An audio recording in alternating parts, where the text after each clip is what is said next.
ഖുർആൻ therapy, ഹദീസ് therapy എന്നൊക്കെ പേരിട്ട് യുവാക്കൾ നടത്തുന്ന ക്ലിനിക്കുകളിലാണ് ജനപയം ഖുർആൻ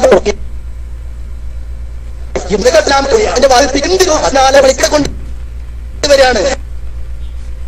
കാരണം ഖുർആൻ തെറാപ്പി എന്നൊക്കെ ഇട്ട് ഇതാ കെ മൗലവി ചെയ്തത്. ഇത് നമ്മൾ വിശദീകരിച്ച് തുറന്നിട്ട് കൊടുത്തു ആളുകൾക്ക്. ഇതാ ചെയ്തത് നമ്മൾ ചെയ്ത തെറ്റ്. ഓനെ വിട്ടാ ശരിയാവൂല. അത് നമ്മുടെ അതിന്റെ പേരാണ് റുഖിയ ശർഇയ്യ. പാകപ്പാടെ ബേജാറുണ്ടാക്കുന്ന സംഗതി. അതിന്ന് കഴിച്ചിലാകാൻ വേണ്ടിയിട്ട് അപ്പൊ ജിന്നുമൊക്കെ ചാടിയത് യാഹിബാദുള്ള മക്ക പിന്നെ വാർത്തത്തിൽ നമുക്ക് വിശദീകരിക്കാം. ഇപ്പൊ സമയമല്ല. കഴിച്ചിലാകാൻ വേണ്ടി മാത്രം എടുത്തിട്ടതാണ് യാഹിബാദുള്ള. ഇപ്പൊ ഇതുമെന്നാണ് കൂട്ടി ഞാൻ പറഞ്ഞെങ്കിൽ ഇങ്ങോട്ട് വരും എല്ലാവരും. ഇതുമെ തന്നെ പിടിക്കാം. ഇതുമെ തന്നെ ഒരുപാട് വിശദീകരിക്കാനും പഠിക്കാനും ചർച്ച ചെയ്യാനുമുണ്ട്. പെട്ടെന്ന് കഴിച്ചിലാകുന്നില്ല. കാരണം വ്യക്തമായ ഹദീസ് നിഷേധവും ഹദീസിൽ വന്ന പരമാർത്ഥങ്ങളെ പച്ചയായി നിഷേധിക്കുന്ന പ്രവണതകളും തുടങ്ങി വെച്ചിട്ടുണ്ട്. ഇത് നമ്മുടെ വിചിന്തകനായി എടുത്തു വെച്ചത് ആവശ്യത്തിന് വേണ്ടിയിട്ട് നമ്മുടെ വിചിന്തനം. ഇനി ഇത് വല്ലാണ്ടത്തെ കാര്യമാക്കിക്കൊള്ളൊന്നുമില്ല. കണ്ടോ കേട്ടോളി. ഒന്നാമത്തെ ലേഖനം വിചിന്തനത്തിലെ മുഖലേഖനാണ്. കാര്യപ്പെട്ട സാഹിത്യം എഴുതുന്ന ഒരാളുണ്ട്. ഇവർക്ക് സാഹിത്യം അറിയുള്ളൂ. ഇനി ആൾക്കാർക്ക് വായിച്ചാൽ മനസ്സിലായോ അല്ല എന്നും വിഷയമല്ല. മൂപ്പര് കേതാള് മൂപ്പര് എഴുതും. അങ്ങനെ എഴുതാണ്. അബ്ദുൽ മജീദ് സ്വലാഹി എന്നാണ് പേര്. കേട്ടോളി. രോഗം വന്നാൽ ചികിത്സയും അതോടൊപ്പം അല്ലാഹുവിനോട് ശമനത്തിനായി പ്രാർത്ഥിക്കുന്നതും ഉപേക്ഷിച്ച് അബ്ദുൽ മജീദ് സ്വലാഹി എന്നാണ് പേര്. കേട്ടോളി. രോഗം വന്നാൽ ചികിത്സയും അതോടൊപ്പം അല്ലാഹുവിനോട് ശമനത്തിനായി പ്രാർത്ഥിക്കുന്നതും ഉപേക്ഷിച്ച് കപട ആത്മീയതയുടെ കേന്ദ്രങ്ങളിലേക്ക് പോകുകയോ അവിടേക്ക് പോകാൻ ഉപദേശിക്കുന്ന പ്രവണതയോ ആണ് ചില പണ്ഡിത വേഷധാരികളിൽ നിന്നുണ്ടാകുന്നത്. അബ്ദുൽ മജീദ് സ്വലാഹി എന്നാണ് പേര്. കേട്ടോളി. രോഗം വന്നാൽ ചികിത്സയും അതോടൊപ്പം അല്ലാഹുവിനോട് ശമനത്തിനായി പ്രാർത്ഥിക്കുന്നതും ഉപേക്ഷിച്ച് കപട ആത്മീയതയുടെ കേന്ദ്രങ്ങളിലേക്ക് പോകുകയോ അവിടേക്ക് പോകാൻ ഉപദേശിക്കുന്ന പ്രവണതയോ ആണ് ചില പണ്ഡിത വേഷധാരികളിൽ നിന്നുണ്ടാകുന്നത്. നമ്മൾ ആരും ഇങ്ങോട്ടും ആരും പോകാൻ പറഞ്ഞിട്ടില്ല. സക്കറിയ സലാഹുമായി ബന്ധപ്പെട്ട എന്തോ ഒരു വിഷയമുണ്ട്. അത് നമ്മൾ ആരും ഇങ്ങോട്ടും ആരും പോകാൻ പറഞ്ഞിട്ടില്ല. സക്കറിയ സലാഹുമായി ബന്ധപ്പെട്ട എന്തോ ഒരു വിഷയമുണ്ട്. അത് അദ്ദേഹവുമായി ബന്ധപ്പെട്ട വ്യക്തിപരമായ ഒരു കാര്യം മാത്രം ആണ് ചില പണ്ഡിത വേഷധാരികളിൽ നിന്നുണ്ടാകുന്നത്. നമ്മൾ ആരും ഇങ്ങോട്ടും ആരും പോകാൻ പറഞ്ഞിട്ടില്ല.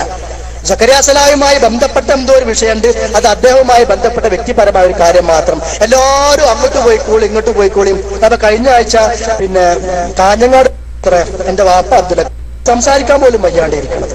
വാപ്പ പറഞ്ഞിട്ട് യാസർ മദനിയോട് ചോദിക്കുന്നത്. യാസർ മദനിന്റെ നമ്പർ കൊടുത്തു. എന്തിനാ പ്രചരിപ്പിക്കുന്നത്?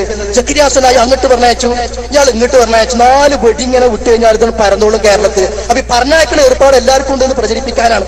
അങ്ങനെ യാസറിനെ വിളിച്ചിട്ടാണ്, യാസർ മദനി. അപ്പൊ യാസർ മദനി പറഞ്ഞു പോലും അവിടെ ഹാറൂത്തും മാറൂത്തും ഉണ്ട്, സ്ഥലം വാങ്ങണ്ട. അത് മലക്കാ.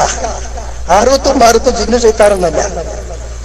ഇതിങ്ങനെ പറഞ്ഞത് പ്രചരിപ്പിക്കുക. എന്തൊക്കെ ഒരു തരം വിശ്വാസം ഉണ്ടാക്കിയിട്ട് നശിപ്പിക്കുക. ഉള്ളതും ഇല്ലാത്തതും കൂട്ടിക്കുഴക്കുക. ഹക്കും ബാത്തിനും കൂട്ടിക്കുഴക്കുക.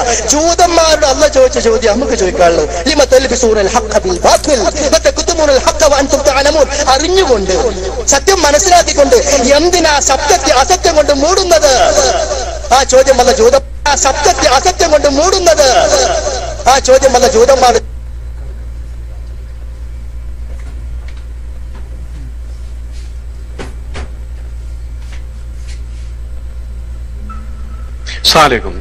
ഇവിടെ എന്താ യഥാർത്ഥത്തിൽ ചെയ്തത്?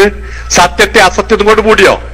സക്കറിയ സലാഹി പിന്നെ അബ്ദുൽ മജീദ് സലാഹി വിചിന്തനം മാസികയിൽ കൃത്യമായിട്ട് എഴുതി, അള്ളാഹുവിനോടുള്ള പ്രാർത്ഥനയും അത് ആ വൈദ്യശാസ്ത്രം പറഞ്ഞ ചികിത്സയ്ക്കും പുറമെ കപട ആത്മീയതയുടെ പിന്നാലെ പോകുന്നവരെ കരുതിയിരിക്കണം. അതാണ് അബ്ദുൽ മജീദ് സലാഹി പറഞ്ഞത്. എന്നിട്ട് അതിന്റെ കൂടെ ഇയാൾക്ക് തന്നെ സമ്മതിക്കേണ്ടി വന്നു. സക്കറിയ ചെയ്തിട്ടുണ്ട്, അത് അയാളുമായി ബന്ധപ്പെട്ട കാര്യമാണ്. സക്കറിയ ചെയ്തിട്ടുണ്ട്. എങ്ങനെ സക്കറിയ ചെയ്തെന്ന് മനസ്സിലായത്? കപട ആത്മീയ കേന്ദ്രത്തിലേക്ക് സക്കറിയ സലാഹി ആളെ പറഞ്ഞയച്ചില്ലേ? ഇതാണത്രേ പിന്നെ ലിമ തൽബിസൂനൽ ഹഖ വൽ ബാത്തിൽ എന്ന് പറഞ്ഞത്. അറിഞ്ഞുകൊണ്ട് സത്യവും അസത്യവും വേറെ അറിഞ്ഞുകൊണ്ട് സത്യാസത്യം കൂട്ടിക്കൊഴിച്ചിട്ടില്ല. സത്യം മാത്രമാണ് അബ്ദുൽ മജീദ് സലാഹി പറഞ്ഞത്. സത്യം പറഞ്ഞ അബ്ദുൽ മജീദ് സലാഹി യഥാർത്ഥത്തിൽ ജൂതൻ. അതുപോലെ തന്നെ അള്ളാഹുവിനോടുള്ള വരമേൽപ്പിക്കലും വൈദ്യശാസ്ത്രം നൽകിയ ചികിത്സക്കും പുറമെ ഖുർആൻ തെറാപ്പി, ഹദീസ് തെറാപ്പി എന്ന് പറഞ്ഞതിലേക്ക് നിങ്ങൾ പോകരുത്, അതിലേക്ക് നിങ്ങൾ പോകരുത്. അതാണത്രേ റുഖിയ ശർഇയ്യ. എന്ത്? ഈ അള്ളാഹുവിൽ വരമേൽപ്പിച്ചുകൊണ്ട് പടച്ച തമ്പുരാനോട് പ്രാർത്ഥിക്കുന്ന പ്രാർത്ഥനയും ഒന്നുമില്ലാതെ ഇവരുണ്ടാക്കിയ തെറാപ്പിന്റെ പേരാണ് ഖുർആൻ തെറാപ്പി, ഹദീസ് തെറാപ്പി. അത് രണ്ടുമാണത്രേ റുഖിയ ശർഇയ്യ.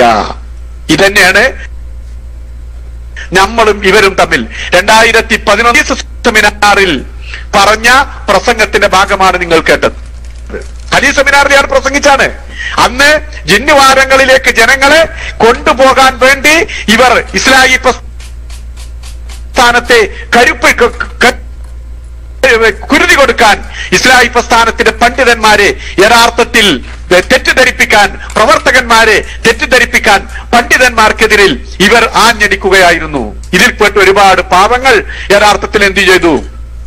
അതിൽപ്പെട്ടുപോയി. ഹദീസ് സെമിനാർ നടത്തിയിട്ട് കലൂർ സ്റ്റേഡിയത്തിൽ വെച്ച് നടത്തിയതാ.